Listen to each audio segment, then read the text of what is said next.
교육청까지 해설을 오늘 진행할 건데 기세 그 해설을 전 지문을 다 하진 않아요. 전 지문 다 하진 않고 주요 지문 위주로 할 건데 오늘 프린트 받으셨죠? 그래서 보니 그 프린트 보시면 선생님이 오늘 해설할 지문들을 넣어놨어요. 넣어놨는데 일단은 3월 매대프 여기에서는 가장 지금 오답률이 높게 나오는 지문이 사회 지문.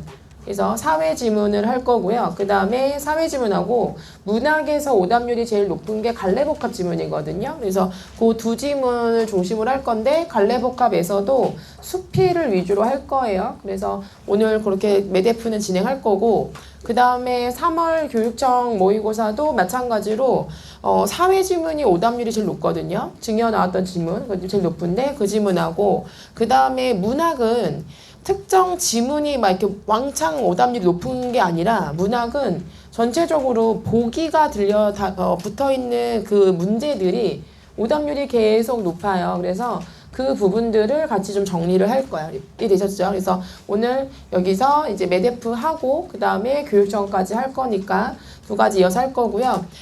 지금 다 매대프도 시험 보셨죠? 그렇죠? 매대프 보셨는데 체감 난이도가 어땠어? 이게 아마 우리가 지금 3월 그 매대프 모의고사가 재수생들 보는 가장 첫 모의고사거든요. 그렇죠? 3월 수능 끝나고 나서 그래서 1, 2월 달에 모의고사를 좀 풀어보셨던 친구들은 그래도 그나마 괜찮았을 텐데 이게 한 번도 안 풀어보고 바로 푼 친구도 아마 꽤 많을 거거든. 그러면 수능 끝나고 거의 3개월이 지난 다음에 푸는 거라서 되게 힘들었을 거거든. 그 80분을 일단은 시험을 보는 것 자체가 되게 많이 힘들었을 거라서 일단은 3월 그 매대프 시험이요. 본인의 성적이 정말 있는 그대로 다 나왔을 수도 있고 그 다음에 되게 오랜만에 푸는 거라서 이게 자기의 원래 실력보다 훨씬 더 못 미치게 나온 사람도 분명히 있을 거거든요. 그래서 이거 모의고사 하나를 가지고 지금 내 성적이 어느 정도다, 내 실력이 어느 정도다라고 판단 내리고 너무 괴로워하실 필요는 없고 우리가 모의고사를 계속 보시면서 내가 지금 부족한 것들 채워나가면 되고 모의고사 이 80분이라는 거에 좀 익숙해져야 돼. 익숙해져야 되고 선생님이 지금 요거 시험 끝나고 나서 지난주 금요일날 시험 보고 나서 토요일부터 전체 돌아다니면서 계속 상담하고 그 다음에 얘기 듣고 해보면은 전체적으로 하는 얘기가 오랜만에 풀어서 너무 힘들었다라는 얘기도 되게 많고요. 그 다음에 혼자서 풀 때랑 이렇게 여러 진짜 실전처럼 모여서 풀 때랑 좀 많이 다르다 이런 얘기들도 있고 그렇죠. 그런 부분들이 있으니까 하나만 갖고 판단하지 마세요. 일단은 지금 우리 같은 경우는 지금 재수생 같은 경우는 지난주에 매대프 풀었고 그 다음에 요번 주에 다시 교육청도 한번 또 풀어봤고 그래서 두 개 모의고사를 좀 비교를 해보실 필요가 있어요. 이게 모의고사를 처음 풀었을 때 그 다음에 다시 두 번째 풀었을 때 좀 달라지는 건 분명히 있을 거거든요. 그런 걸 보셔야 되고 고3들 같은 경우는 지금 처음으로 이제 모의고사를 학교에서 봤잖아. 그렇죠? 봤는데 아마 분위기 되게 달랐을 거야. 고3 느낌에서 그래서 어쨌건 오늘 시험 모의고사 두 개 정리 같이 하면서 중요했던 포인트를 좀 같이 잡을 건데 공교롭게도 두 모의고사 둘 다 어려웠던 지문이 사회 지문이에요. 둘 다 사회 지문이고 둘 다 법 지문이야. 그래서 전체적으로 오늘 그 부분을 좀 정리를 같이 해볼게요. 좋죠?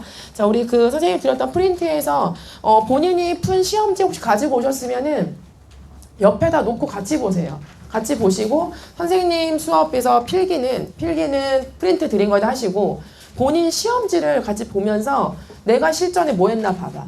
그러니까 너희가 아시겠지만 실전 가면 또 다른 나 앉아있죠. 그죠? 내가 아닌 또 다른 내가 앉아서 시험을 보거든. 그래서 내가 평소 했던 거랑 되게 다른 행동을 하는 아이가 있잖아. 시험장에는. 그러니까 그런 모습들을 좀 같이 보시면서 내가 실전에서 뭐가 안 되는지 보셔야 돼. 우리가 평소에 공부 아무리 열심히 하고 정말 최선을 다해서 공부를 하셔도요. 실전 가서 삐끗해버리면 사실 결과는 안 나오거든. 그러니까 실전력이 얼마나 잘 갖춰지느냐가 되게 중요한 부분이라서 지금 시험이 끝나고 다시 풀면 느낌 되게 다르죠.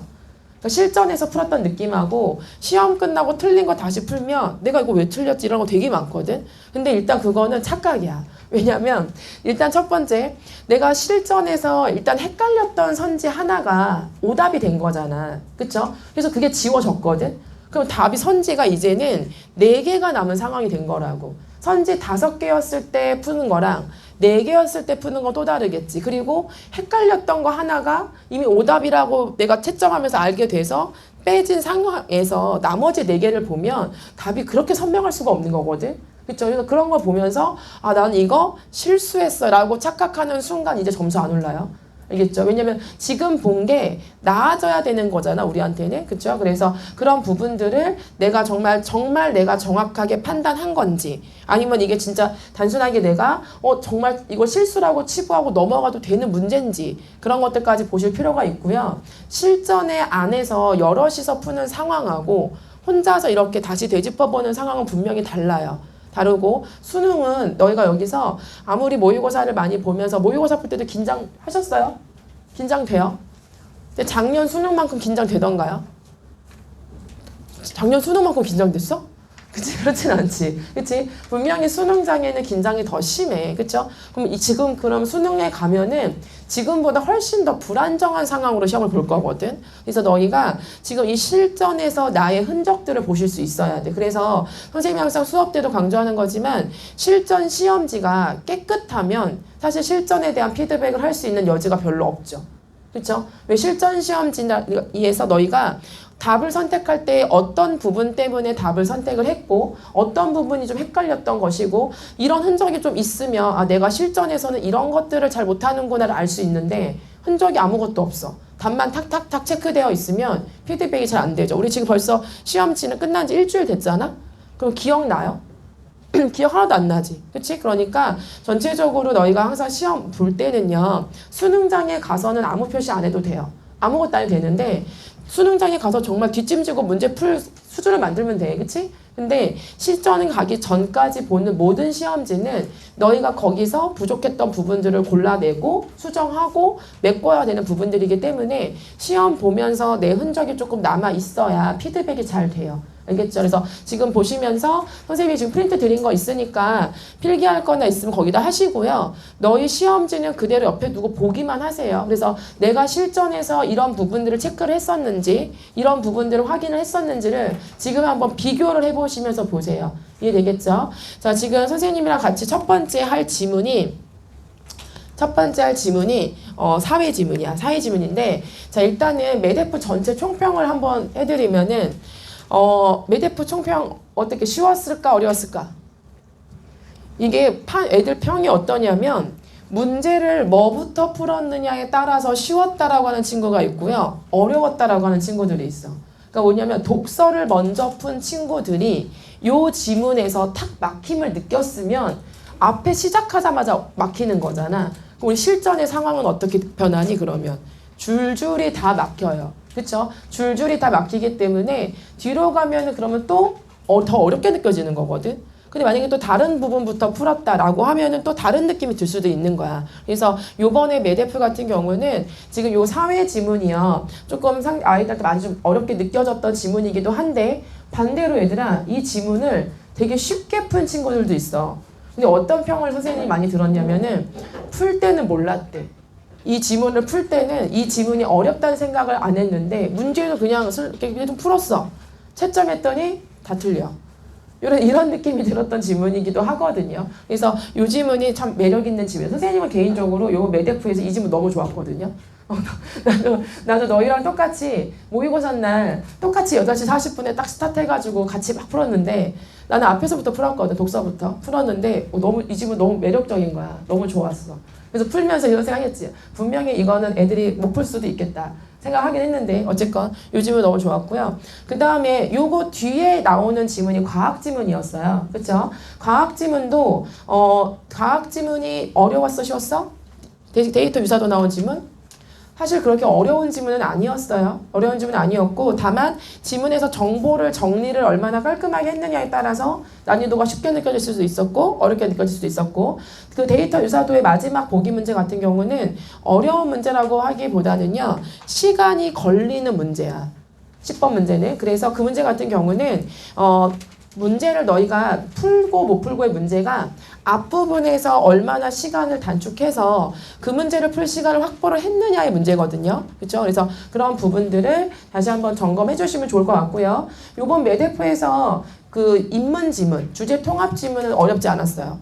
그래서 만약에 주제 통합 지문을 내가 어쨌든 주제 통합은 조금 길이가 있잖아요. 내가 주제 통합에서 시간이 좀 오래 걸렸다.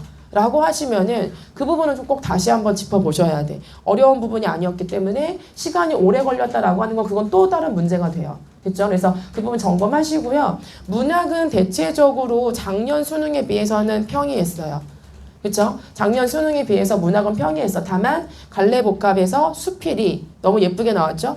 그치? 그래서 너무 예뻐서 오늘 그것도 한번 같이 볼 거고, 그 다음에 화작하고 엄매 같은 경우도 보시면은 화작은 여전히 예전의 분위기, 지금 우리 화작이 조금 더 독서화 돼가고 있잖아요. 그런 분위기를 따라가서 정보량을 좀 봐야 되는 지문들이 생겼어요. 생겼고, 근데 엄매 같은 경우는 또 그 반대로 예전에 비해서 조금 더 문제가 쉬웠어, 이번 엄매는. 그래서 혹시 이번 엄매 선택하는 사람들 중에서 엄매 문제가 틀렸다라고 하시면 기본 개념에서 내가 지금 뭐가 부족한지도 한번 살펴보셔야 되고요. 특히나 35번하고요. 35번하고 그 다음에 38번 틀린 친구들.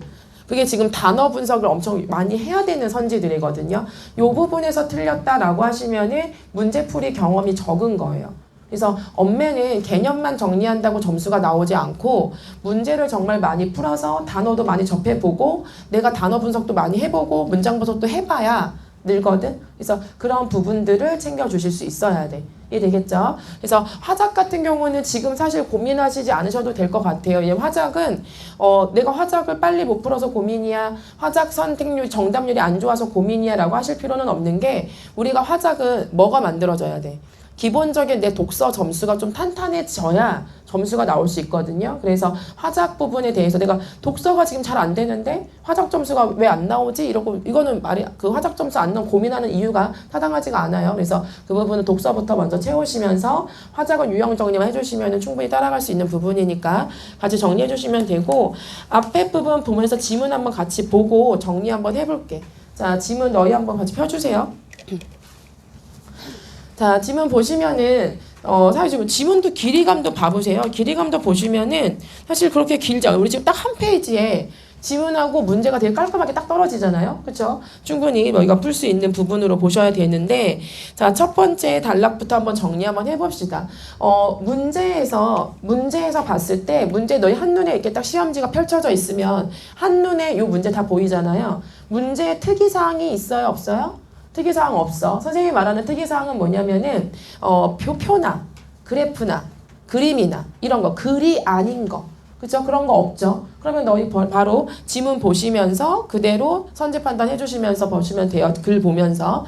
자, 그럼 첫 번째 문단부터 볼 건데, 지금 선생님이랑 수업을 같이 해왔던 친구들은요, 선생님이 수업하면서 구조 분석하면서 얘기하는 것들이 이해가 되실 거고, 그 다음에 지금 수업 처음 들어오신 분들 같은 경우는 아마 선생님이 이거 설명을 할 때요, 선생님이 글을 설명할 때 내용 위주가 아니라 글의 구조 위주로 설명을 할 거거든요. 그래서 그 부분을 좀 같이 봐주시면 훨씬 더 선명하게 볼 수 있을 것 같아요.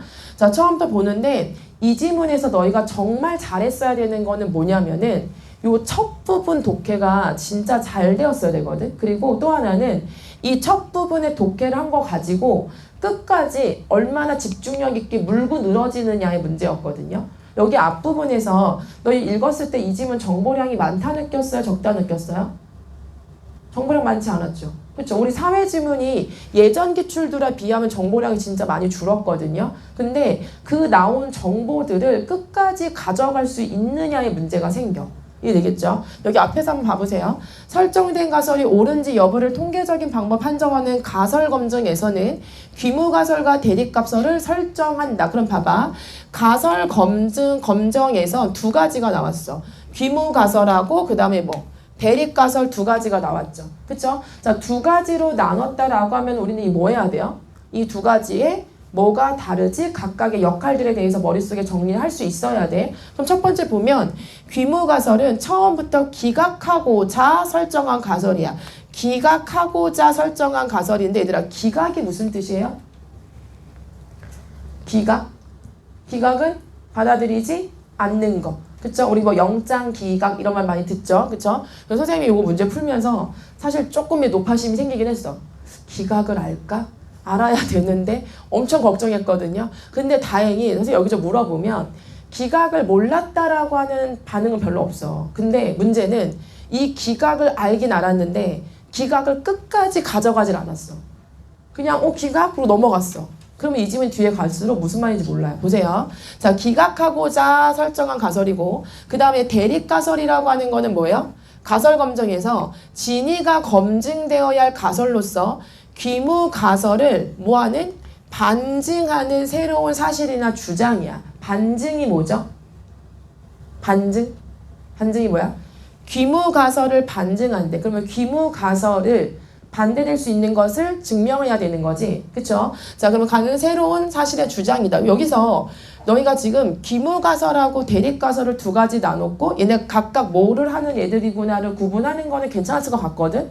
여기까지 문제 없었을 거야. 자, 그 다음에 자, 가설을 설정한 후 연구자는 유의 확률을 계산하여 귀무가설의 기각 여부를 결정한다. 우리 아까 귀무가설은 뭐 해야 되는 애였어? 기각하고자 설정한 거였거든요. 그래서 다음 얘기가 뭐냐면은 이 기각 여부를 결정하는 얘기를 하는 건데 뭐에 따라한데? 유의 확률을 계산해서 기각 여부를 결정한다라고 했죠. 그럼 이제 무슨 얘기 나오겠니? 이제 무슨 얘기 나오겠어? 기각 여부를 결정하는 방법, 뭐를 이용해서?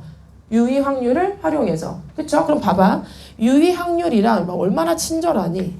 너무 친절하지 않아요? 우리 사회지문은 되게 친절해. 왜냐면 너희가 모를 것 같은 거 다 설명해 주거든.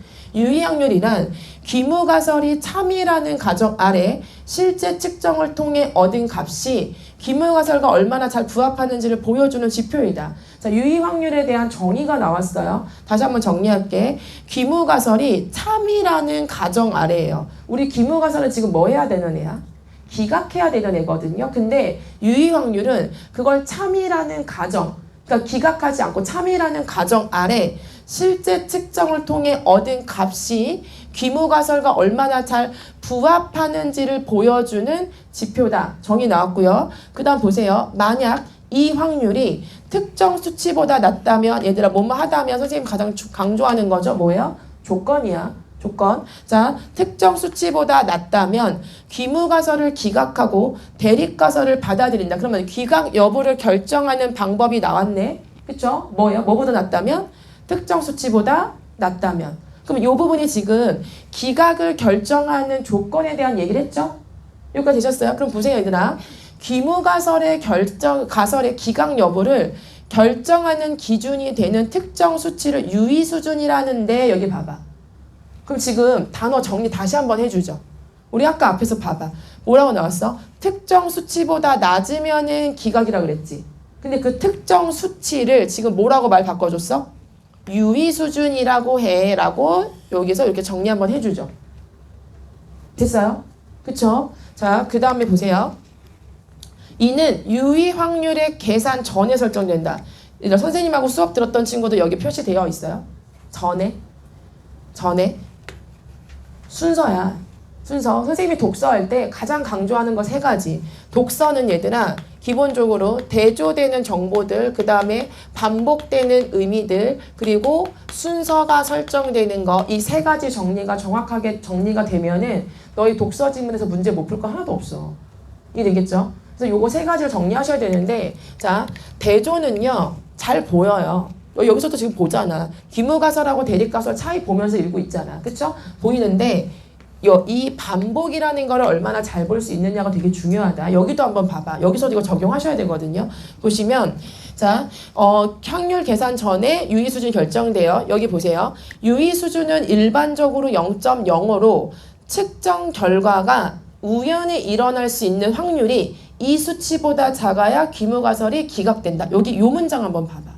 요 문장이 얘들아, 요 문장이 지금 처음 나온 정보인가요? 요 문장이 처음 나온 정보야? 아니야. 그치? 봐봐. 우리가 유의 수준은 일반 0.05인데 측정 결과가 우연히 일어날 수 있는 확률이 이 수치보다 작아야 귀무가설이 기각된다 그러거든? 근데 우리 앞에서 귀무가설이 기각되는 조건 한번 얘기했잖아. 그게 뭐였어? 특정 수치보다 뭐가? 이 확률이 뭐였죠? 뭐야? 유의 확률이 낮으면 기각되지.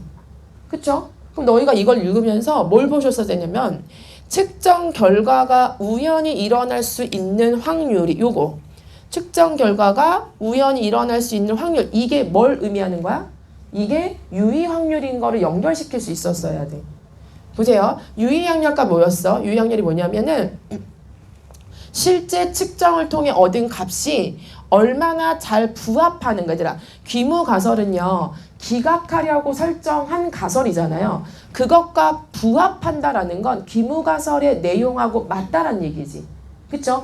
그거를 보여주는 지표였거든. 그 말이 여기 그대로 바뀌어서 측정 결과가 뭐야? 실제 측정을 통해 얻은 값이 됐죠? 얻은 값이 요게 이렇게 되죠. 결과가 우연히 일어날 수 있는 확률. 그게 뭐예요? 얼마나 잘 부합하는지 보여주는 확률. 되겠어? 그래서 이 확률이 뭐야? 이게 유의 확률이죠. 됐어? 그것보다 작아야 귀무가설이 기각된다. 앞에 정보 그대로 얘기해 준 거야. 그쵸? 그러니까 너희가 지금 이 문장에서 앞에서 얘기한 귀무가설이 기각되는 조건이 반복되고 있다라는 거를 읽을 수 있었느냐의 문제가 되겠죠. 이랬죠? 그래서 귀무가설이 기각되는 조건이 지금 반복하고 있다. 일단 봐보세요. 선생님 반복을 왜 강조해? 반복을 왜 강조해? 반복되는 정보는 뭐기 때문에? 중요하니까. 그쵸? 이 필자가 지금 너희한테 이거 중요해라고 얘기하고 있는 거라고. 그러니까 너희는 지금 여기까지 읽어내리면서도 계속 무슨 생각하고 있어야 돼? 귀무가설을 기각해야 되는 애구나. 그리고 그 기각해야 할 수 있는 조건이 이런 거구나 자꾸 생각하면서 내려왔어야 되거든요. 이게 되겠죠? 자, 그 다음에 또 보세요. 자, 유의 수준이 0.05라는 것은 100번의 가설 검정 중에서 95번은 대립가설이 옳음을 의미한다. 자, 담화표지 즉 재진술이야. 유의 수준보다 낮은 확률의 일이 발생하면 자, 유의 수준보다 낮은 확률의 일이 발생하면 귀무가설이 옳다고 가정했을 때 확률적으로 희귀한 일이 일어났다라고 봐서 귀무가설을 기각하는 것이다 라고 했어. 다시 말하면 이 수준보다 낮은 확률의 일이 발생하면 이게 또 역시 뭐야? 이게 또 뭐야? 낮은 확률이 발생했다. 이게 지금 또 유의 확률로 연결시킬 수 있어야겠죠. 지금 여기 지금 첫 문단에서 이 부분, 이 지금 귀무가설을 기각하는 조건을 제시한 이 문장이, 이 문단이 잘 읽혔는지에 따라서 이 지문 전체 난이도가 쉽게 느낀 사람도 있고요. 이 지문 전체가 적으로 어렵게 느껴지기도 해요. 그러니까 여기에 대한 정보가 정리가 잘 되셨어야 돼. 본인이 문제를 풀었던 흔적들을 보시면서 내가 이 부분을 정확하게 읽어냈는가 한번 보셔야 돼요. 이해 되겠죠? 여기까지 되셨어요? 됐지? 자, 그러면은 그 다음 문단을 한번 가볼게. 자, 보시면은 가설 검정은 다양한 분야에 적용할 수 있는데 새로운 정책의 시행 여부이나 형사재판에서 피고인의 유죄를 가리는 등의 사회적 의사결정에 활용될 수 있다. 얘들아, 여기 너희가 정말 중요한 단어 하나 보셨어야 되거든요. 뭘 보셨어야 되냐면 적용할 수 있는데 라고 나왔지. 그쵸? 선생님이 수업하면서 항상 너희한테 강조하는 거, 너희가 대학을 갈 수 있는 문제 없는 문제 항상 판가름하는 거 뭐였어? 보기에다가 적용하는 문제. 그쵸? 우리가 원하는 대학을 가냐 마냐의 문제야. 근데 그게 평소에 보기 문제로도 나오지만 독해 안에서도요, 지문 안에서도 매번 연습이 돼야 되거든. 지금 여기서도 요 A가 뭐예요? 가설검정 앞에서 얘기했지. 가설검정 뭐였어? 귀무가설 설정하고 대립가설 있고 귀무가설은 뭐 해야 돼? 기각해야 되는 거죠. 조건에 따라서. 그치? 그러면 그건데 그 가설검정은 다양한 분야에 적용할 수 있다는 말을 썼거든요. 그리고 예시 나왔어. 그럼 너희는 뭐 하면서 읽어야 돼? 얘가 시키는 대로 해야 돼. 뭐 해야 돼? 적용하면서 읽으셔야 돼요. 그쵸? 그래서 지금 보시면은 형사재판에서 피고인의 유무죄를 가리는 등의 사회적 의사결정에 활용되는데 봐봐. 바로 담화표지 뭐 나와? 예를 들어 나오잖아. 그쵸? 그러니까 이 예시에다 뭐 하라고 지금? 적용하라고. 이거 연습 잘 되셔야지 너희가 보기 문제가 편해져요.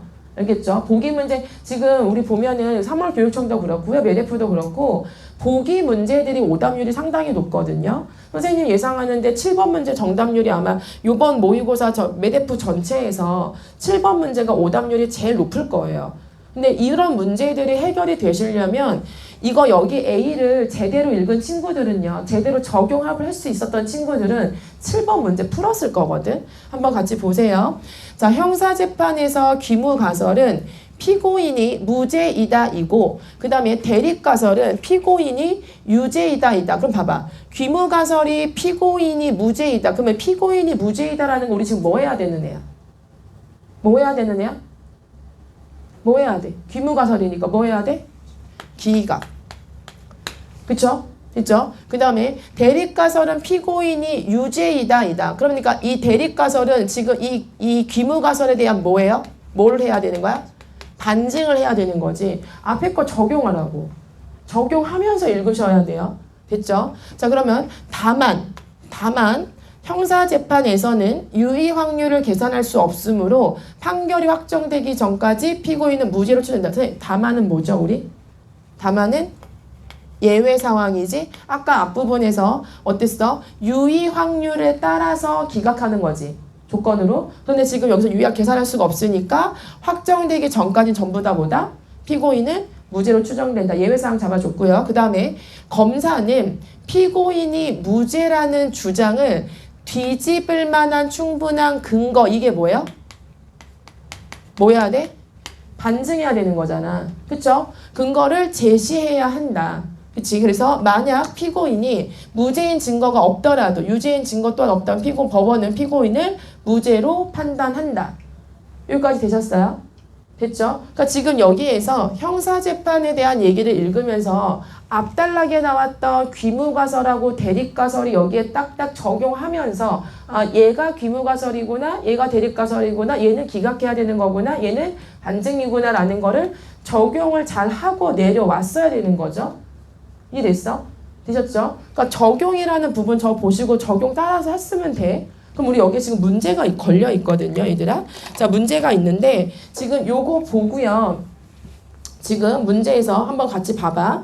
1번 한번 5번에 1번 선지 한번 봐보실까요? 5번에 1번 바로 옆에 형사재판에서 유죄 판결을 내리는 것은 자, 유죄 판결을 내렸다라는 거거든. 얘 지금 귀무가설이 뭐였어? 피고인은 무죄다였단 말이야. 근데 유죄 판결을 내렸다라는 거는 귀무가설 뭐 한 거야? 기각한 거지. 됐죠? 자, 그 다음에 자 2번에서 보세요. 형사재판에서 피고인을 무죄로 추정하는 것은 가설 검정에서 귀무가설을 참이라고 가정한다. 귀무가설이 피고인이 무죄이다 였거든요. 그러니까 이거를 참이라고 가정한다는 얘기죠. 이해됐나요? 됐죠? 그래서 지금 1번하고 2번 같은 경우 지금 봐보시면은 둘 다 지금 1번, 2번 전부 다 귀무가설이나 대립가설을 서로 판단할 수 있느냐 문제지. 3번 선지도 볼래요? 자, 형사재판에서 피고인이 요거는 다음에 보자. 밑에 나오니까 4번 먼저 볼게. 형사재판에서 유죄 입증을 위한 충분한 근거가 제시되는 것은 자, 유죄 입증을 위한 충분한 근거다라고 하면은 이거지. 주장을 뒤집을 만한 얘기가 되겠지. 그렇죠? 충분한 제시되는 것은 가설 검정에서 실제 측정값이 귀무가설과 잘 부합한다라고 했거든요. 귀무가설과 부합하려면 뭐여야 돼요? 피고인은 무죄이다가 돼야 되는 거지. 이해됐어? 그러니까 얘는 지금 5번 문제 정답 4번 같은 경우는 좀 쉽게 푸실 수 있었어야 돼. 이해됐죠? 요것만 됐으면 되잖아. 여기 안에서 귀무가설이 뭐고 대립가설이 뭔지만 적용했으면. 여기까지 되셨어요? 되셨죠? 자, 그러면은 그 다음 단락 넘어가셔서 자, 이러한 사회적 의사결정은 항상 오류 가능성을 수반하며 통계학에서도 가설검정 과정에서 오류가 발생했다고 인정된다. 그래서 이제 오류에 대한 얘기를 할 건가 봐. 가설검정 과정의 오류로는 귀무가설이 참일 때 귀무가설을 기각하는 제1종 오류와 여기서 오류와 귀무가설이 거짓일 때 귀무가설을 기각하지 못하는 2종 오류가 있다. 두 가지 구분했죠. 됐어요? 두 가지 구분했지? 자, 그럼 우리 또 머릿속에서 뭐 해야 돼? 계속 구분하고 있어야 돼. 이해되겠죠? 너희가 지문에서 구분하라고 하면 구분하시면 되고요. 적용하라고 그러면 적용하면 돼요. 시키는 대로만 하면 돼. 아셨죠? 자, 그러면 자, 이때 1종 오류가 일어날 확률의 최대값이 유의 수준이다. 우리 아까 유의 수준이요. 기각을 할 때 기준이 되는 거였지. 근데 여기서 지금 보세요. 1종 오류하고 2종 오류 두 가지 얘기해줬거든? 두 가지 얘기해줬는데 그 중에서 1종 오류가 일어날 확률 최대값이 유의 수준이다 하고 그 다음에 2종 오류에 대한 얘기는 안 해줬거든? 지금 1종 오류가 갖는 뭐가 돼? 특징이 되겠지. 됐죠? 그럼 그 다음 거. 자, 우리나라의 차법체계 역시 제1종 오류를 방지하고자 형사소송법에서 범죄 사실의 인정은 합리적인 의심이 없는 정도의 증명에 이르려 한다라고 규정하고 있고요. 이때 합리적 의심이란 단순한 의심이나 불신이 아닌 논리와 경험에 기반을 둔 의심을 말한다라고 하면서 합리적인 의심과 관련한 얘기로 해서 뒤에 정리를 하고 있어요. 여기까지 되셨나요? 그렇죠? 그러면 넘어가서 다음 달러 바로 갈게. 자, 가설 검증은 세심한 주의를 요구하는 의사결정에서 중요한 역할을 하는데 하지만 형사재판과 달리 차이점이다. 우리 아까 앞에서 형사재판 얘기 나왔었지. 그치? 달리 일반적인 사회 현실에서는 입증 책임의 주체가 누구인지 모호한 때가 많은데 이로 인해 결과가 바뀔 수 있대.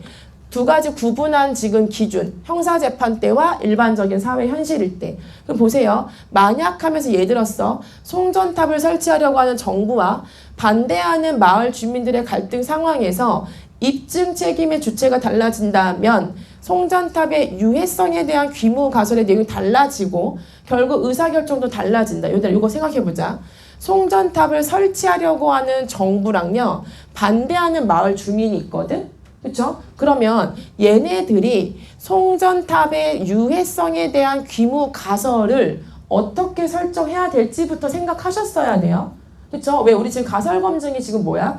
귀무 가설 설정하고 거기에 대해서 반증하면서 해나가는 거거든. 그러니까 귀무 가설부터 정했어야겠지. 그러면 자, 송전탑을 설치하려고 하는 정부는 귀무 가설을 뭐라고 해야 돼요? 기각하려고 하는 게 뭐야?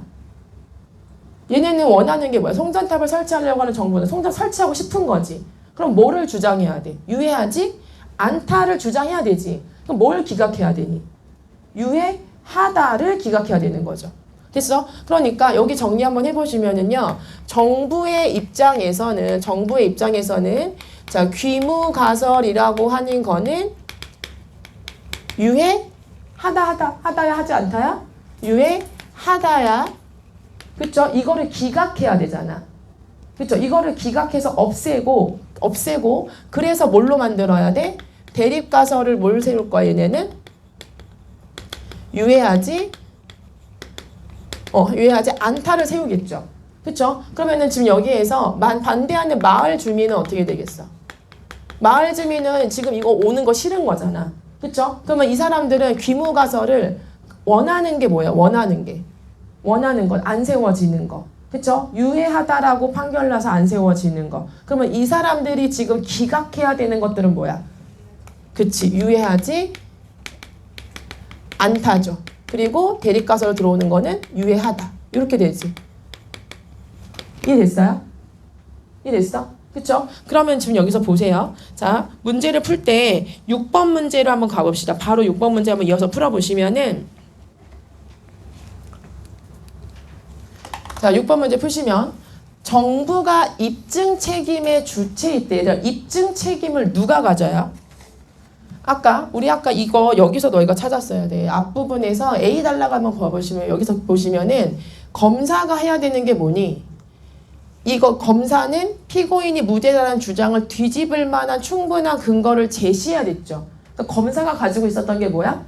입증을 해야 되는 책임이 있었던 거지. 그거 그대로 여기다 적용하시면 돼요. 그렇죠? 그러면 여기에서 6번에서 정부가 입증 책임의 주체일 때 정부가 뭘 입증해야 돼? 정부는 유해하지 않다를 입증해야 되는 거지. 그쵸? 그 다음에 여기 지금 4번, 5번 마을 주민이 입증 책임의 주체일 때 그럼 역시 뭐야 여기서? 유해하다를 주장해야 되는 상황. 그것만 딱 넣어놓고 문제 풀면 되죠. 이해되겠어요? 그러면 봐봐. 2번 전제에서 정부가 입증 책임의 주체일 때 송전탑이 건강에 무해하다는 증거가 없으면 얘네는 뭘 내세워야 되니까? 무해하다, 유해하지 않다를 내세워야 되잖아. 근데 거기에 대한 증거가 없으면은 송전탑 설치를 할 수가 없는 거지. 이게 되겠어요? 되셨죠? 그래서 정답이 2번이 되는 거죠. 되겠죠? 어렵지 않지? 지금 보면 안 어렵지? 그렇죠? 실전에선 또 다른 나. 항상 실전에선 또 다른 내가 있다는 거 아셔야 돼요. 다시 앞에 선지 한번 확인해 볼게. 우리가 이걸로 지금 마무리하면 안 돼. 자, 선지 한번 같이 보시면은 일단 4번부터 봐보세요. 4번에서 정답은 쉽게 나올 수 있어요. 이거 형사재판에서는 검사가 귀무가설을 기각하는 입증 책임이다. 이거 A 부분만 정확하게 판단하셨으면 볼 수 있겠죠? 했죠? 자, 그래서 정답은 쉽게 보는데 얘들아 여기 한번 봐봐. 3번. 내가 이거 문제를 풀면서 정말 나의 높아심과 일어나서는 안 되는 나의 촉. 3번 하는 친구가 없었으면 좋겠다. 여기에 낚이는 친구가 없었으면 좋겠다. 항상 마음을 그 생각을 하면서 문제를 풀었거든요. 문제를 풀었는데 안타깝게도 꽤나 많은 친구들이 3번을 선택해서 와가지고 나한테 등짝 한 대씩 맞고 간 친구들 되게 많아요. 자, 근데 3번 봐봐. 유의 확률은 일반적으로 0.0을 결정해요. 0.0은 이거 숫자 보여서 그래. 이거 아마 선택했을 거거든. 어떤 친구 와서 이렇게 얘기하더라고. 너 등짝 한 대 맞고 나서 너 이거 왜 했어? 이랬더니 딱 문제를 봤는데 이 0.05가 눈에 너무 들어왔대. 너무 눈에 들어와가지고 자기도 머리 선택을 해버렸다라는 거야. 근데 우리가 얘기하잖아. 선생님이 아까도 이거 시작하기 전에요. 지문에 특이한 거 있니 없니, 문제에 특이한 거 있니 없니 물어봤죠. 그게 뭐냐면 글로 된 시험이라서 글이 아닌 게 있으면 눈에 들어와요. 그러니까 그게 숫자이면 눈에 들어오는 거고 그림이어도 눈에 들어오는 거고 그래프여도 눈에 더 들어오는 거거든. 그러니까 여기서도 이게 아마 너희의 시선을 끌긴 했을 거야. 근데 글을 읽으면서 유의 확률하고 유의 수준을 구분을 했으면 얘는 안 틀려. 그쵸? 본문에서 이거 0.05는 뭐였어? 유의 수준이었잖아. 그쵸? 여기 걸려드시면 안 되죠. 그쵸? 그래서 본문에서 정확하게 구분점을 가지고 가셔야 되는 거고요. 자, 그 다음에 5번 선지 아까 해결하셨고요. 자, 그러면은 우리 7번 문제로 한번 가볼까요? 아이고. 자, 7번 문제로 한번 같이 보세요. 자, 7번 문제 한번 같이 봐주시면은 자, 보세요, 얘들아. 여기에서 이거 보기 들어가야 되는데, 얘들아, 보기 들어가야 되는데, 우리 생각해보자. 생각해보세요. 7번 문제, 이거 지금 보기 적용 문제지. 그럼 우리 뭐 해야 돼? 뭐부터 생각해야 돼요? 우리 항상 보기 적용할 때 갑자기 그냥 맨 땅에 헤딩하듯이 여기서 딱 들어가면 되니 안 되니? 안 돼요. 그쵸? 일단 선생님 늘 강조하죠. 보기 문제는 출제자가 가장 공들여요. 공들여서 만드는 문제고 가장 힘겹게 정말 중요하게 생각해서 만드는 문제거든요. 그쵸? 그러면 얘들아 생각해보자. 7번 문제는요. 7번 문제 보기 풀 때 먼저 뭐부터 생각해야 돼? 사고과정 정리해봐. 뭐부터 생각해야 돼? 이 지문에서 제일 중요하게 얘기한 게 뭘까부터 생각하셔야 돼요. 그쵸? 그럼 이 지문 자체는 지금 뭐에 대한 지문이야? 뭐에 대한 지문? 가설 검정하는 지문이었잖아. 그럼 가설 검정할 때 지금 뭐부터 해야 돼? 귀무가설 설정해야 되고요. 대립가설 있어야 돼. 그 다음에 이 귀무가설을 뭐 해야 되니? 기각해야 돼. 근데 기각하려면 뭐가 필요해? 뭐가 필요해? 기각의 조건에 뭐 있었죠? 유의 확률하고 유의 수준이 있었어. 그쵸? 그러면 너희가 이거를 읽을 때 이 보기를 볼 때 뭐 생각하고 있었어야 돼? 뭐가 귀무가설이지? 뭐가 대립가설이지? 유의 확률과 유의 수준은 뭐지? 그리고 유의 확률, 유의 수준 나왔을 때 뭐가 나올 수 있어? 오류가 나올 수 있죠. 그쵸? 그러니까 지문에서 핵심적인 것들을 정리를 하고 그 다음에 얘를 봤어야 돼. 이해됐죠? 그냥 맨 땅에 헤딩하듯이 들어가면 너희 보기 못 풀어요. 항상 보기 정리할 때, 보기 들어갈 때 뭐부터 하셔요? 지문에서 가장 중요했던 중요 정보를 먼저 정리하고 들어가는 거야. 그래서 이 정리하고 얘를 보기에다 뭐 하는 거? 적용하는 거야. 이해됐죠? 됐죠? 그래서 너희가 이거를 풀 때 그래서 이거 문제 7전에서도 문제 풀 때요. 시작하기 전에 한 10초 정도만 생각하라고. 이 지문에서 중요하게 얘기했던 게 뭔가. 그래서 얘들아, 선생님이 모의고사 피드백 해주다 보면은요, 어떤 모습들이 보이냐면, 글을 좀 빠르게 잘 읽는 친구들이 있어. 그럼 그런 친구들은 어떤 특성이 있냐면, 이런 보기 문제 잘 맞아요. 잘 맞아. 근데 그런 친구들은 또 내용 일치를 틀려. 근데 또 내용 일치를 또 상대적으로 괜찮게 보는데, 얘를 틀리는 애들이 있어. 그게 왜 그러냐면 이거를 풀 때 우리 머릿속에 정리돼야 되는 정보하고요. 그 다음에 내용 일치를 풀 때 머릿속에 정리돼야 되는 정보가 조금 다른 모습이라서 그렇거든. 무슨 얘기냐면 보기를 풀 때 머릿속에 정리돼야 되는 정보는 지문에서 핵심적인 요소예요. 왜냐면 그걸 갖고 뭐 해야 되니까. 적용하는 문제니까. 그쵸? 그러니까 글을 빠르게 잘 읽는 친구들은 읽고 나면 얘가 무슨 얘기했는지 딱 정리되거든? 그러니까 그거 정리해서 푸는 거는 괜찮은 거야. 근데 그렇게 빨리 읽고 하다 보니까 세부 정보를 놓치는 거죠. 그러니까 틀리는 게 뭐야? 내용일치 틀리는 거지. 그쵸? 반면에 내용일치를 보면서 꼼꼼하게 보는 친구들은요, 또 뭐가 안 되냐면 전체 틀이 윤곽이 안 보이죠. 그러니까 이 지문에서 전체적으로 그래서 뭘 중요하게 말했는가가 머릿속에 별로 안 남아. 정보가 다 따로 놀고 있거든, 머릿속에서. 그래서 이 문제를 풀 때 또 적용이 안 돼. 그러니까 우리가 독서를 할 때 어떤 걸 가지고 있어야 되냐면 문장 지문 쭉 읽으면서 중요 정보들을 봐서 문장들을 봐서 내용일치를 해결할 수 있는 중요 문장들을 보실 수 있어야 되는 거고요. 그 다음에 전체적으로 그래서 이 지문이 뭘 얘기하고 싶은가에 대한 얘기도 알고 있어야 돼. 이해되겠죠? 특히나 최근 수능으로 오면서 그런 경향이 되게 강해지고 있어. 뭐냐면 너희도 아까 얘기한 것처럼 정보량이 지금 많지 않거든. 요즘 수능이. 너희 한번 최근 수능 한번 떠올려 보실래요? 최근의 수능이나 모의고사 떠올려 보시면 정보량 진짜 많았어 하는 지문 있어요? 최근 거? 22학년도 이후에? 없죠. 딱히 없지. 그러니까 너희가 되게 어려워했던 지문들 사실 몇 개 있잖아. 예를 들면 제일 처음에 브레턴 우드 체제도 있었고 뭐 헤겔도 있었고 이런 애들 정보량이 많아? 안 많거든. 그쵸? 그러니까 정보량이 많은 거를 갖고 싸우는 시험은 이제는 아니잖아. 이해되겠죠? 그래서 전체적으로 이 지문이 뭘 얘기하고 싶은지도 보실 수 있어야 돼. 그럼 한번 정리해볼까요? 제일 먼저 했어야 되는 게 뭐라고? 뭐가 귀무가설인가부터 찾았어야 돼요. 근데 이 지문에서 그건 안 알려줬어. 딱 명시하지 않았지. 귀무가설은 뭐야? 라고 안 알려줬거든. 우리가 찾아야 돼. 보세요. 자, 전구 A를 판매한 회사에서 새로운 전구 B를 개발해 판매하려고 하는데 A의 불량률이 17%였고요. B의 불량률은 8%로 측정이 되었대요. 자, 이 회사는 가설 검정을 통해서 새로운 전구가 기존 전구에 비해 불량률이 개선되었는지 여부를 판정하고 싶었던 거거든요. 그쵸? 그러면은 얘네가 지금 확인하고 싶은 거는 불량률이 개선되었는가를 보고 싶은 거면 귀무가설이 뭘로 설정돼야 되니?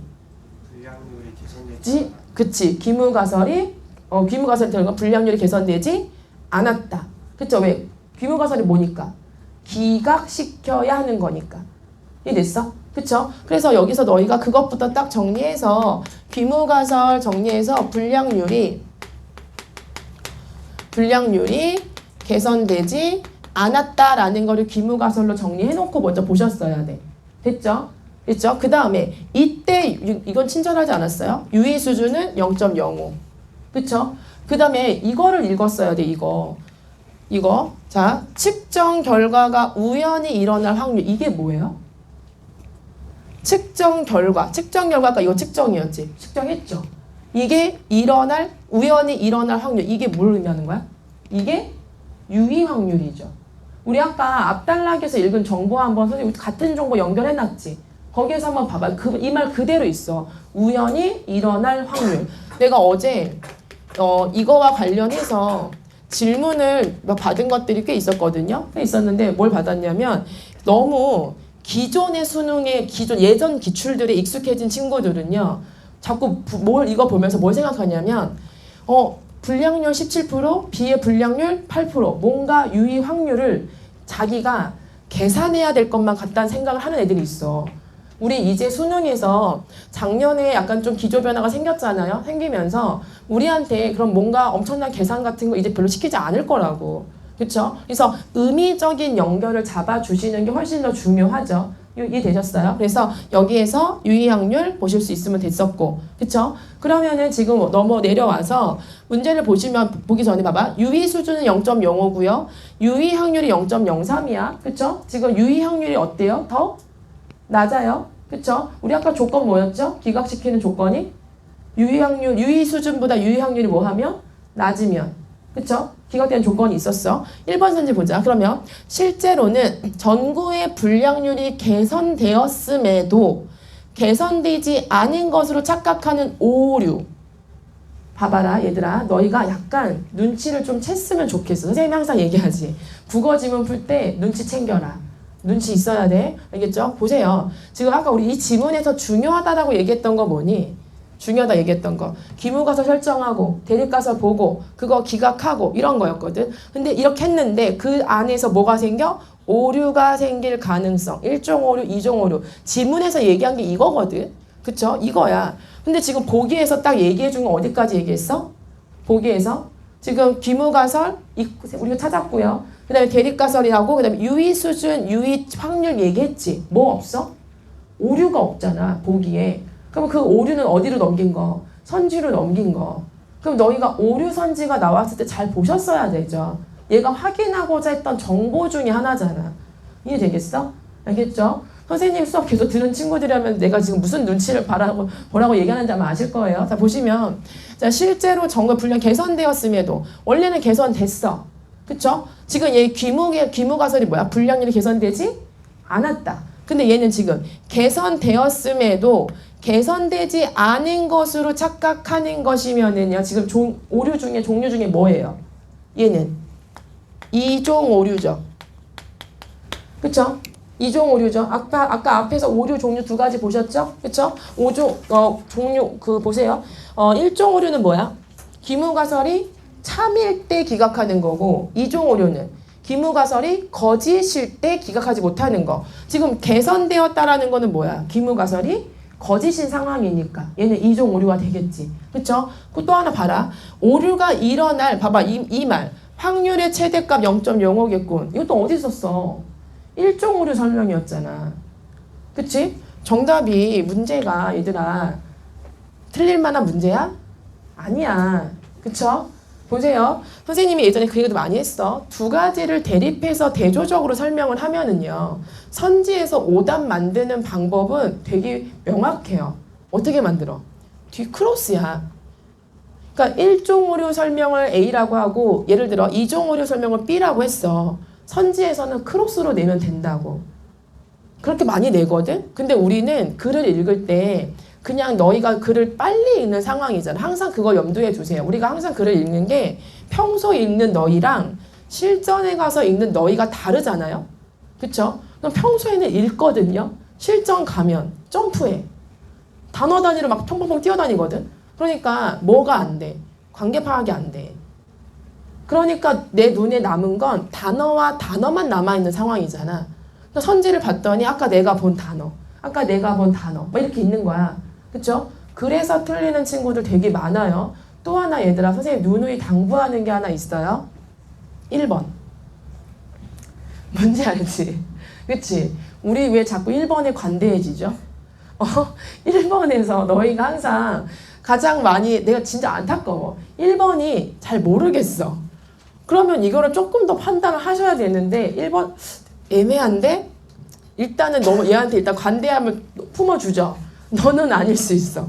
왜? 너는 1번이니까 정답 아닐 거야. 하고 넘어가서 뒤에서 헤매다 틀리거든. 이해되겠죠? 그런 것도 조심하셔야 돼요. 우리 선지 선택률 비슷해요. 1번부터 5번까지 했을 때 선지 비율은 비슷해. 너희 오답률 높은 문제들 봐봐. 대부분 1번일 때 걸려요. 그래서 그런 부분들이 우리가 1번부터 명확하게 보시는 연습도 상당히 중요해요. 이해되겠죠? 그래서 봐봐 얘들아. 출제 의도를 정확하게 보고 들어가시면 문제 푸는 거 그렇게 어렵지 않고요. 보기에다가 적용하는 문제 또한 우리가 적용해야 될 게 무엇인지를 알고 들어가면 쉬워져. 선생님이 늘상 하는 얘기 있죠. 지문이 정확하게 지문을 읽으면 선지는 선명하게 보여요. 너희가 선지 독해를 애써서 하지 않아도 선지가 손들고 있다고. 특정 단어들이 눈에 들어오잖아. 내가 이 지문에서 중요했던 게 이거니까 이거 확인하는 선지 여기 있네. 그대로 보이거든. 이해되겠죠? 나머지 선지도 한번 확인해 볼까요? 2번 봐봐. 두 정구의 분량률 차이를 측정한 결과가 우연인지의 여부를 판정하기 위한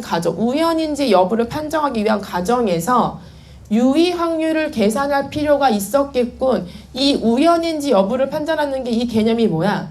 이 개념이 유의 확률과 관련된 얘기잖아. 그쵸? 자, 그 다음에 3번 선지. 측정 결과가 우연히 일어날 확률보다 유의 수준이 높음으로, 아까 기각하는 조건이죠, 이거는. 그쵸? 조건도 중요하게 봤던 정보예요. 너희가 지금 선생님 뭘 보라고 얘기하는 거냐면 쓸데없는 선지가 있는가 보라는 거야. 지금 이 지문에서 물어보는 선지들이요. 정말 여기서 중요한 것들을 재확인하고 있는 건지 이게 뭘 중요했다고 이걸 뭐로 하는 게 있는지 그걸 판단해 보라고. 4번도 봐봐. 유의 수준을 0.02로 낮추면 지금 조건을 바꾼 거지. 그쵸? 0.02로 낮추면 무슨 문제가 생겨? 유의현이 0.03이니까 얘보다 유의 수준이 더 어떻게 됐어? 낮아졌죠. 그러면 조건에 맞아 안 맞아? 안 맞게 되니까 뭐가 나와? 불량률이 개선되지 않았다는 결과가 나타나겠고 되는 거죠. 이해됐어요? 왜? 귀무가설이 뭐가 되니까? 기각이 안 되니까.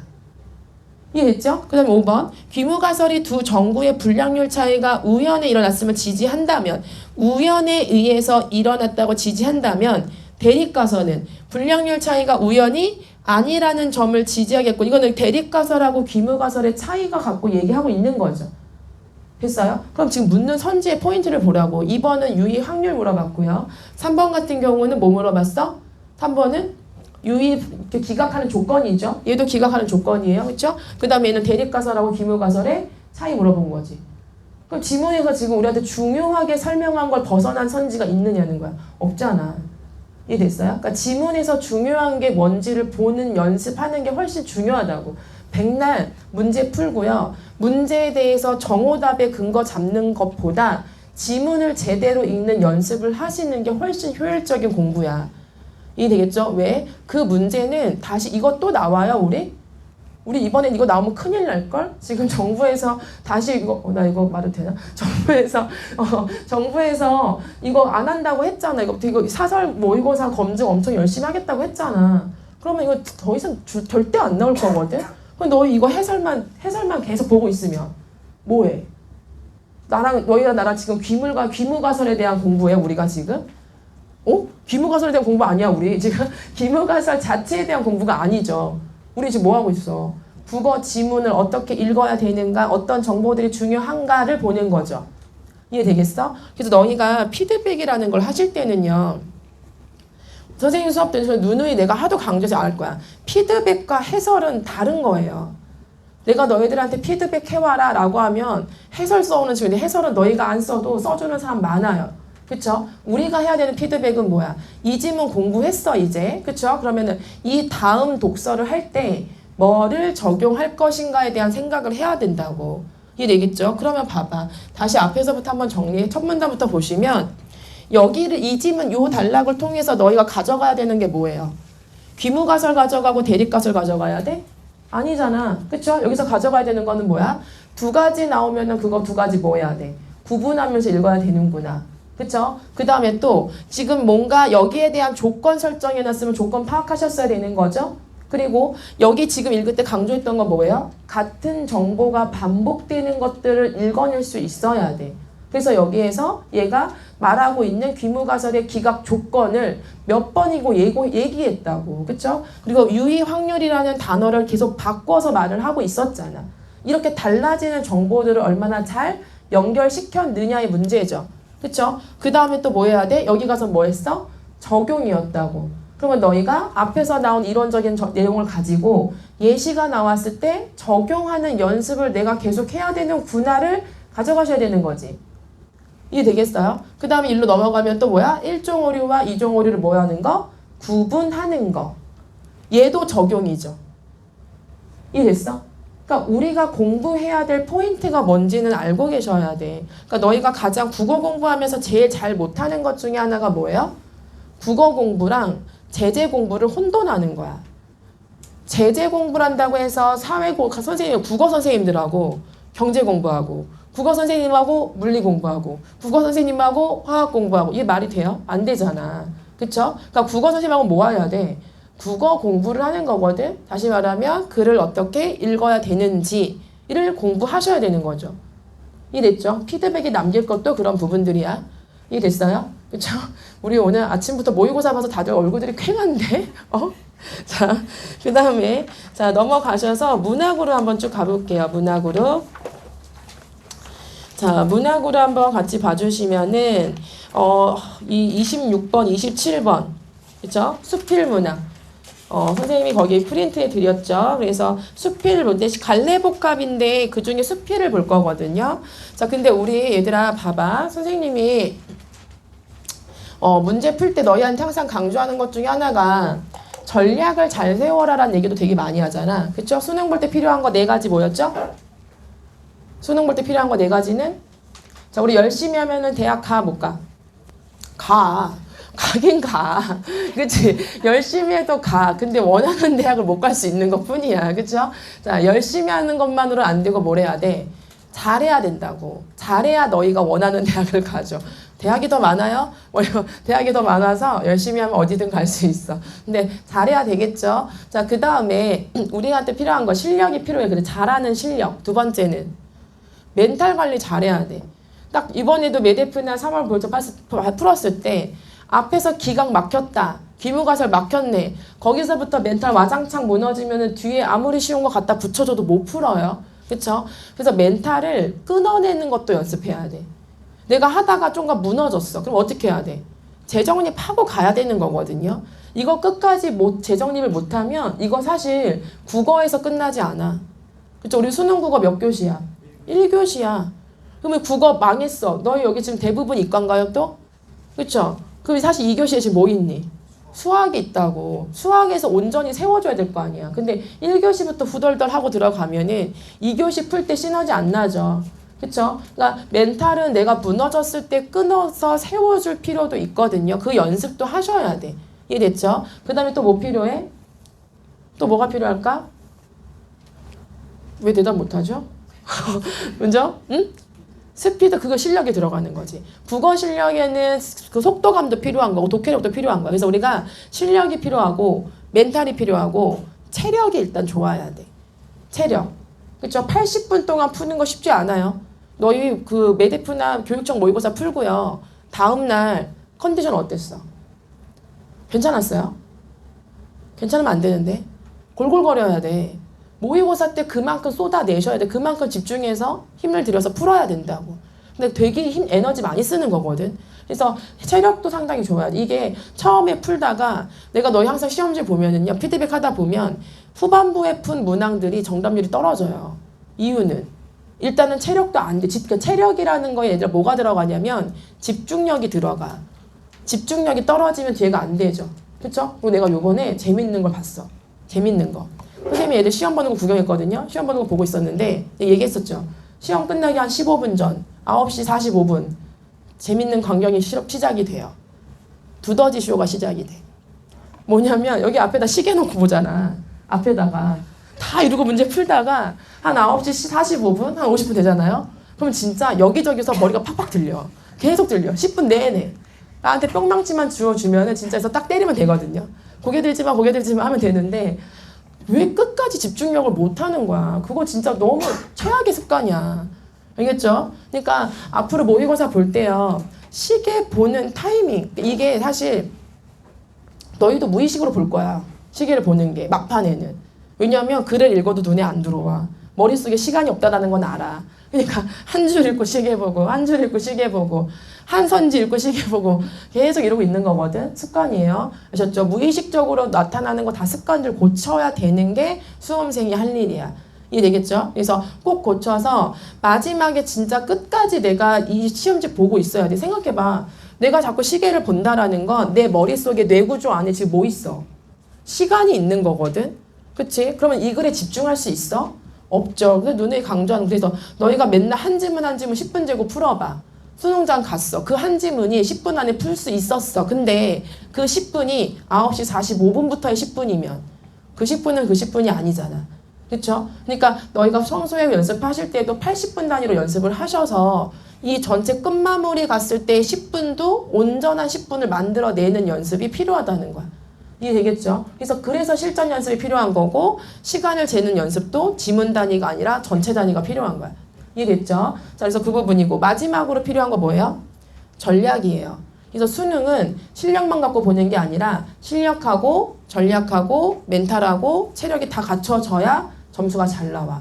전략이 어떤 부분이냐면 내가 어떤 지문부터 풀까인지도 전략이잖아. 그쵸? 나는 이거를 보면서 갈래복합이잖아요. 얘가 지금 요번에 나온 게 이거를 처음 푼 친구들의 이 대범함 칭찬해주고 싶어. 근데 이런 갈래복합을 처음 풀면 얘들아 이거 어떤 일이 발생하냐면 물론 내가 현대시를 너무 잘해. 그러면은 그래도 어쨌든 버틸 수 있을 거거든요. 근데 일단은요 국어 지문 풀 때요 처음에 긴 거 푸는 건 좋은 선택은 아니에요. 왜냐하면 이게 왜 안 좋냐면 너희가 국어를 풀 때 대부분의 친구들은 어떤 성향을 가지고 있냐면 초반에는 뒤에 시간이 많이 남아 있잖아. 많이 남아 있으니까 조금 꼼꼼히 보려고 그래. 초반에는 그런 마인드로 시작하거든. 다 맞춰야지 이런 마인드. 근데 뒤로 갈수록 시간이 부족하니까 더 빠르게 보는 거잖아요. 그쵸? 근데 처음에 푼 지문이 길어. 근데 이 긴 지문을 정확하게 풀려고 시간을 쓰고 있어.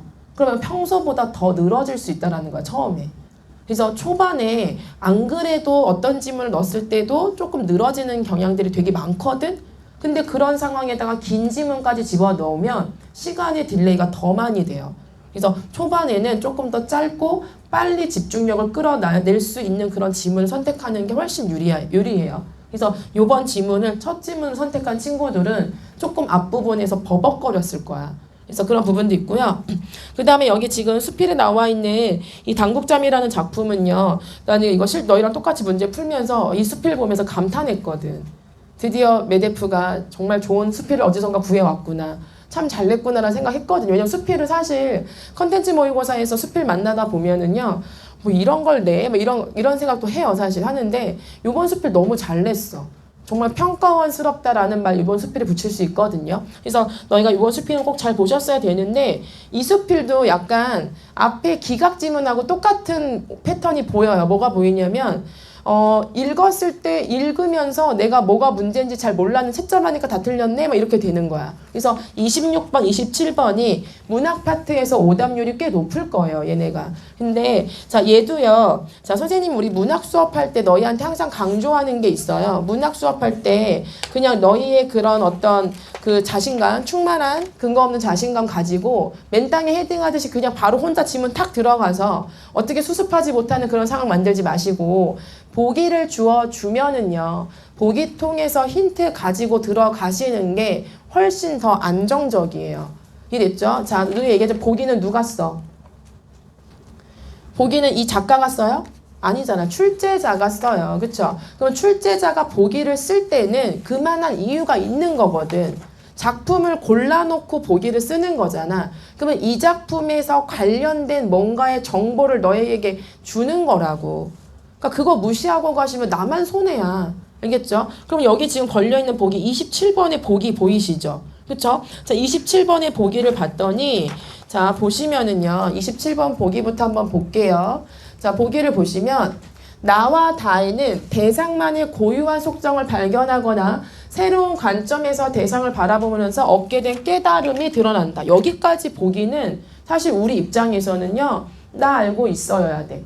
왜냐면 우리 자 다시 한번 정리할게 얘들아. 우리 수필 있잖아요. 수필. 우리가 지금 갈래복합에서 주로 나오는 게 수필이 나와요. 물론 갈래복합에서 극문학이 나올 수도 있는데 극문학보다 수필이 출제되는 빈도가 훨씬 높아요. 수필은 현대 수필이 나올 수도 있고 고전 수필이 나올 수도 있고 나오는데 어쨌건 우리 수능문학에 나오는 수필은 대부분이 전부 다 교술적 성격을 가지고 있는 수필이야. 교술적 성격이 무슨 뜻이야? 그치? 교훈을 주는 거거든요. 그쵸? 교훈을 주는데 그 교훈을 주는 방법이요. 교훈을 주는 방법이 뭐를 통해서? 깨달음을 통해서 주는 방식이 상당히 많이 나온단 말이야. 그럼 또 하나 보실 거. 자, 깨달음을 통해서 만드는데 그러면 우리한테 이 수필의 내용은 뭐가 되겠어? 깨달음을 얻는 뭐가 돼? 얻는 과정에 대한 얘기가 주로 나올 거라고. 이랬죠? 그럼 어떻게 깨달음을 얻게 되는가? 어떤 사물을 보고 뭔가 딱 깨달을 수도 있는 거고 누군가와의 대화를 통해서 깨달을 수도 있는 거고 그렇죠? 어떤 생각의 변화를 통해서 깨달을 수도 있는 거죠. 그런 부분들 보는 거거든. 그래서 수필은요. 항상 요 맥락 안에서 문제가 나오기 때문에 요 앞에 나와 있는 깨달음이 드러난다. 여기까지의 정보는 너희한테 새로운 정보가 될 수는 없어요. 그렇죠? 근데 다음 거 봐봐. 이러한 발견과 깨달음은 여기 봐. 비교와 대조를 통해 대상들 간 공통점과 차이점을 드러내는 방식으로 나타나기도 한다. 선생님이 얘기하죠. 보기가 나오는 종류가 두 가지가 있어요. 어떤 보기 나와? 내용을 알려주는 보기도 있고요. 또 뭐를? 형식을 알려주는 보기도 있어. 얘는 뭘 알려줬어? 형식. 그러면은 이건 너희가 이 수필을 읽을 때 뭐 해야 된다는 얘기야? 비교, 대조를 해야 된다라는 거야. 이해되겠어? 그쵸? 그러면은 지금 지문 들어가서 한번 같이 볼까요? 자, 비교, 대조를 해야 돼. 그럼 얘들아, 비교, 대조 하려면 뭐가 필요해? 비교, 대조할 대상이 필요하죠. 몇 개여야 돼? 최소 2개. 그럼 너희가 이거 읽으면서 두 대상을 먼저 찾았어야 되겠지. 이해됐어? 글을 시작했을 때. 그럼 처음 봐봐. 사람들은 모두 판국을 담당하는 자는 혼미하다라고 말하지만 저는 홀로 판국을 담당한 뒤라야 혼미하지 않을 수 있으니 판국을 담당하지 않으면서 판국을 담당한 자가 혼미하다고 말하는 것이 바로 혼미한 것이다. 읽으면서 혼미해지죠? 그죠? 너희 이거 읽으면서 엄청 혼미해졌지. 뭐라는 거야? 막 이러면서 읽었지? 그죠? 자, 봐봐. 사람 모두 판국을 담당하는 자가 있대요. 그죠? 담당하는 자가 있는데 또 뭐가 있어? 담당하지 않는 자도 있는 거지. 여기서 2가지 대조점 보셨어야겠죠. 그쵸? 2가지 다른 대상이 나왔구나. 판국을 담당하는 자, 담당하지 않는 거. 됐죠? 자, 이러면서 왜 그렇겠습니까? 하면서 보세요. 세상 일은 바둑판과 같아서 대국을 새로 하게 되면 나중에 대국은 이전의 대국이 아니고 이쪽 대국은 저쪽 대국이 아닌 것이다. 읽으면서 막 헤맸지, 여기. 그치? 이게 뭐라는 거 계속 하면서 읽죠? 자, 일마다 하나의 판국이 있어서 일이 변하면 판국 역시 변하고 곳곳에서 하나의 판국을 이루어 장소가 다르면 판국도 달라져. 계속 판국에 대해서 얘기를 하는데 판국은 여러 가지가 있어 라고 얘기하는 거잖아. 바뀐 거는 또 다른 판국인 거고 이전과는 또 다른 거고 계속 이런 얘기 하고 있는 거거든. 맡은 사람은 본디 적임자가 있는 법입니다. 이른바 한 시대의 사람이 한 시대의 사업을 담당할 수 있어서 재주를 다른 시대에 빌리지 않아도 된다. 다시 말하면 한 시대의 사람이 한 시대의 사업을 담당했다. 적임자가 있다는 얘기 여기서 하고 있는 거거든. 그쵸? 다음 문단을 잘 보셨어야 돼요. 다음 거 중략 이유를 보세요. 판국을 담당한 뒤에야 형세를 살피는 것이 정밀해지고 그 다음에 병고에 대처하는 것이 기민해져서 상황에 따라 응수하고 기밀을 미리 알아채 착수하고 살피게 되는 것입니다. 자, 일단은 판국을 담당한 사람이 우리가 하나 비교 대상의 기준이었잖아. 됐죠? 그 다음에 자, 여기 보세요. 자, 내 옆 사람이 잠깐 들여다보는 것은 옆 사람이 잠깐 들여다보는 것은 이거는 판국을 담당한 게 아니잖아. 그러면은 또 얘가 결국에 뭐가 돼? 이렇게 서로 비교, 대조해야 되는 대상이 되는 거죠. 됐어? 그렇게 해서 간혹 여산의 진면목을 보지 못하는 우려가 없을 수 없으니야. 없을 수 없다. 2번 부정했죠. 그러니까 뭐가 돼? 우려가 있다라는 거지. 했죠? 그래서 결국 이를 성사시키는 것은 전자에게 따르게 돼. 이 전자가 누구니? 여기서 이렇게 2개를 나눠 놨으면 저 전자 찾기 쉽죠? 그렇죠? 전자가 누구야? 판강을 담당한 사람. 그럼 후자는 잠깐 담당하지 않은 거. 이렇게 보기 쉽잖아. 그러니까 읽을 때부터 뭐를 목표로 하고 들어갔어야 돼?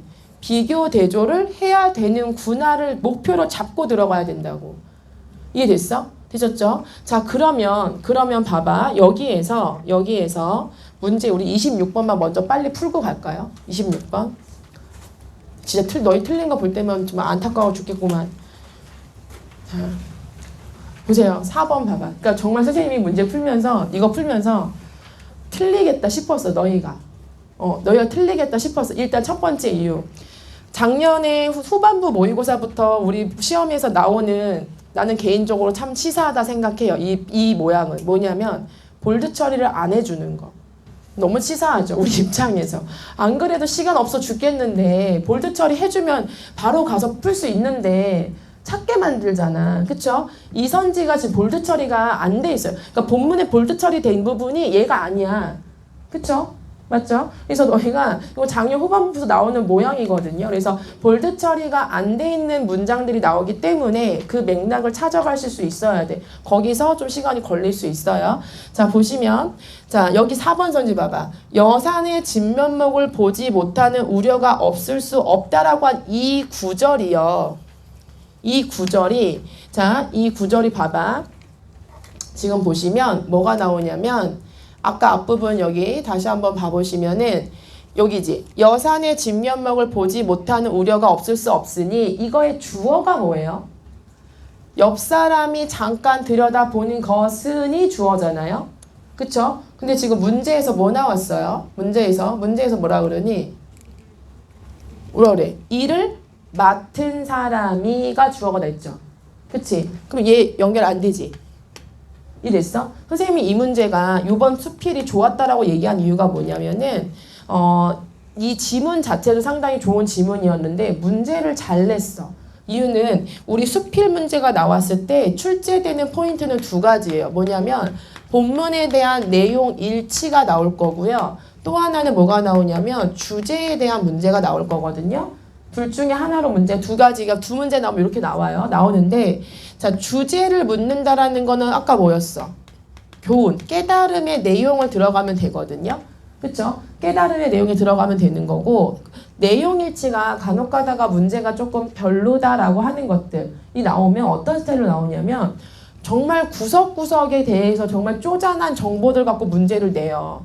그래서 찾다가 진짜 빡치게 만드는 문제가 나오는 거거든. 그치? 근데 이 문제 지금 내용일치거잖아요. 그쵸? 이거 20 내용일치인데 내용일치 선지가 요 정답이 되는 선지가요.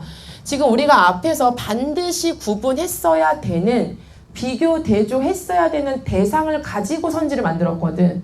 그러니까 다시 말하면 뭐냐면 내용 일치도 뭐를 기반으로 주제를 기반으로 문제를 냈어. 그러니까 이거는 평가원에서는 이렇게 많이 내거든요. 그래서 너희가 이 문제는 정말 잘 만든 문제이기 때문에 다시 한번 좀 같이 봐두실 필요가 있고 그리고 이 문제가 틀렸다라고 하시면은요. 이 문제 틀렸다라고 하시면 결국에 이 부분, 그러니까 내가 앞부분에서 두 대상을 정확하게 구분하면서 읽어왔는가에 대한 점검이 필요해. 그러면 내가 두 대상을 나눠서 봤는가 점검하셨어야 되죠? 그러면 뭐를 기준으로? 내가 보기를 적용을 잘하고 있었는가가 되는 거지. 만약에 이 지문을 봤을 때 보기를 안 보고 봤어 봐. 그러면 읽으면서 뭔가 달라지네라고 느꼈어야 되는 거고 그리고 나서 두 개를 구분했어야 되는 거거든요.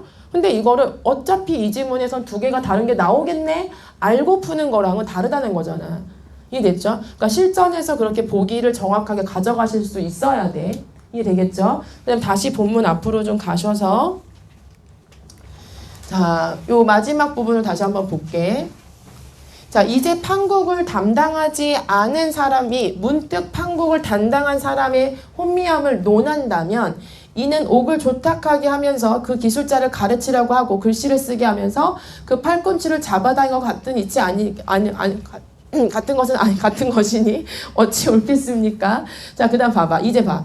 또 논해 보건대라고 하죠. 또 논해 보건대. 자, 또 논해 볼 거니까 얘는 또 뭐 하겠어요? 또 뭔가 논의하겠다라는 거잖아. 그럼 또 뭐 나오겠니? 또 몇 개? 두 개. 필요해. 뭐 하려고? 비교 대조할 거니까. 됐죠? 그럼 봐봐. 판단이 흐리지 않다는 것을 기준으로 말한대. 기준이란 말까지 썼잖아. 그럼 첫 번째는 판단이 흐리지 않다는 것. 됐죠? 말한다면 판국을 맡아서 판국을 마치는 자도 실로 판단 흐리지 않고 맞지 않았는데도 그러니까 판단 흐리다고 할 수 없는 사람도 있는 거야. 그렇죠? 그 다음에 판단이 흐리다는 것을 기준으로 말한다면 이렇게 두 개 대조되는 거 보여요? 대조되죠? 그러면 말한다면 판국을 맡아서 판국을 망쳐버린 자도 실로 판단이 흐리거니와 판단을 맡지 않으면서도 억지로 논하려 하는 자도 판단이 흐림을 면하지 못합니다. 이거 너네 읽으면 되게 짜증나지 않았니? 난 이거 읽으면서 진짜 솔직히 좀 되게 좋은 수필이다 라고 생각을 했지만 자꾸 같은 말 계속 쓰고 있어가지고 좀 짜증났거든요. 자, 그다음에 자 그렇다면 판단이 흐린 것과 흐리지 않은 것의 구분은 단지 잘하고 못하고에 달려 있을 뿐이니 또 판국을 맡았는가 맡지 않은가를 논할 필요가 무엇이 있겠습니까? 라고 했어. 그러면 얘가 봤을 때 판단이 흐리다 흐리지 않다라고 하는 이거는 얘네들이 봤을 때 중요하다 중요하지 않다. 이 부분은 얘는 이건 중요한 게 아니야 라는 거잖아. 이해되겠어요? 되셨죠? 그럼 봐봐. 뒤에 봐봐. 문제에서 또 우리 보기 문제가 있죠. 여기 한번 봐봐. 선생님이 요거 1번 선지는 다른 지문 선지라서 날렸고요. 뒤에 것만 한번 같이 보세요. 자, 보시면은 2번 선지부터 보세요. 자, 판국을 담당하는 자에 대한 일반적 인식을 지적하고요. 다른 관점의 사회에 어떤 일을 맡은 사람과 맡지 않은 사람 모두 판단이 흐리지 않을 수 있다. 요거 되지. 했죠? 자, 그 다음에 3번 선지 잘 보세요. 3번 잘 보면 판국을 망쳐버린 자와 억지로 판국을 논하려고 하는 자를 비교하여 판단이 흐린 것과 흐리지 않은 것의 구분이 일의 결과를 뜻한 대로 이끄는데 중요하지 않다는 깨달음을 드러내고 있다라고 했거든. 지금 다시 보자. 판국을 망쳐버린 자, 그렇죠? 그 다음에 억지로 판국을 논하려고 한 자를 비교해서 판단이 흐린 것과 흐리지 않은 것의 구분이 일의 결과를 뜻한 대로 이끄는데 중요하지 않다는 깨달음을 드러내고 있대. 얘가 얻은 깨달음이라고 하는 게 뭐와 관련해서야?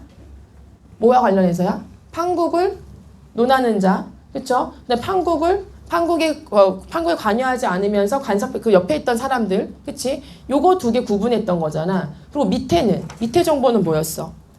아랫부분은 판단이 흐리지 않다라는 것과 그 다음에 판단이 흐리다는 것은 뭐라고 그랬어?